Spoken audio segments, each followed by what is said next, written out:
সকল stake holder মিলে একটি অবাধ এবং সুষ্ঠু নির্বাচন অনুষ্ঠানের জন্য বদ্ধপরিকর। দ্বিতীয় যেটা বলেছেন যে অতিরিক্ত বল প্রয়োগের ক্ষেত্রে বিজিবি বলেছে তারা অতিরিক্ত বল প্রয়োগ করবে না, আমরা কি করব? সেনাবাহিনীর জন্য সুনির্দিষ্টভাবে রুলস অফ এনগেজমেন্ট বলে দেওয়া আছে। আমরা আইনের আওতায় থেকে সেই রুলস অফ এনগেজমেন্ট অনুসরণ করে আমরা আমাদের দায়িত্ব পালন করে থাকি। যদি সত্যি সত্যি কোনো ক্ষেত্রে অতিরিক্ত বল প্রয়োগের প্রয়োজন হয়, তাহলে রুলস অফ এনগেজমেন্টে যে ক্রমান্বয়ে ধারা দেওয়া আছে, যে ক্রমান্বয়ে বল প্রয়োগের মাত্রা বৃদ্ধির একটা প্রক্রিয়া আছে, সেটা অনুসরণ করে প্রয়োজনীয় ব্যবস্থা গ্রহণ করা হবে। আমি আবারও বলি, আপনাদের মাধ্যমে এই বার্তাটা সবার কাছে পৌঁছানো জরুরি।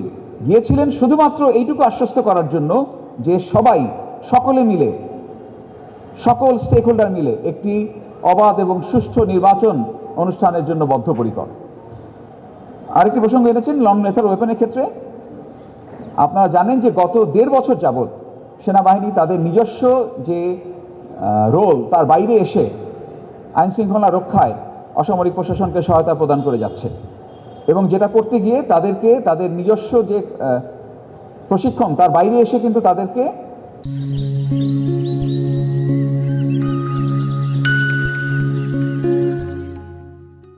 পুলিশিং করতে হয়েছে, পুলিশের অনেক কাজ তাদেরকে করতে হচ্ছে। আমরা এই জন্য পূর্ব থেকেই এই ধরনের নন লেথাল ওয়েপন এবং রাইট কন্ট্রোল ইকুইপমেন্ট দিয়ে তাদেরকে ইকুইপ করেছি, ক্ষেত্র বিশেষে তাদের প্রশিক্ষণও দিয়েছি। নির্বাচন কেন্দ্রিক কথা যদি বলি, আমরা নির্বাচনকে সামনে রেখে আরও বেশ কিছু রাইট কন্ট্রোল ইকুইপমেন্ট আমরা আমাদের সেনা সদস্যদের জন্য নিয়ে এসেছি, যেগুলো তারা মাঠে এই মুহূর্তে তারা দায়িত্ব পালন করছে সেগুলো সহ। আমরা পুলিশের কাছ থেকে কোনো ধরনের নন লেথাল ওয়েপন গ্রহণ করছি না। ধন্যবাদ। এই একটা চেষ্টাই কিন্তু আমরা সবাই মিলে করছি, কারণ একটা ভোট তখনই সফল হবে যখন ভোটাররা নির্বিঘ্নে, সাধারণ মানুষ নির্বিঘ্নে ভোট কেন্দ্রে এসে তার মতামতটা দিতে পারবে। একটি সুষ্ঠু এবং অবাধ নির্বাচনের এটা হলো মূল প্রধান উপজীব্য, এবং যে কারণেই আমরা কিন্তু সার্বক্ষণিক এই চেষ্টাটাই করছি। এই যে আমাদের এত টহলের কথা বলছি, আমরা 544টা ক্যাম্প স্থাপন করেছি। প্রতিটি ক্যাম্প থেকে গড়ে যদি 8 থেকে 10টি টহল বাইরে যায়,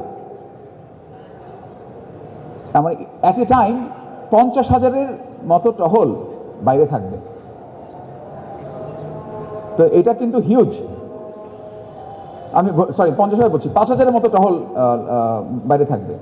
তো এইটার একটাই কারণ, যে যাতে সাধারণ মানুষ তারা আত্মবিশ্বাস পায় যে না, আমি নির্বিঘ্নে ভোট দিতে যেতে পারবো। তো এই চেষ্টা আমাদের সর্বাত্মক থাকবে। জি।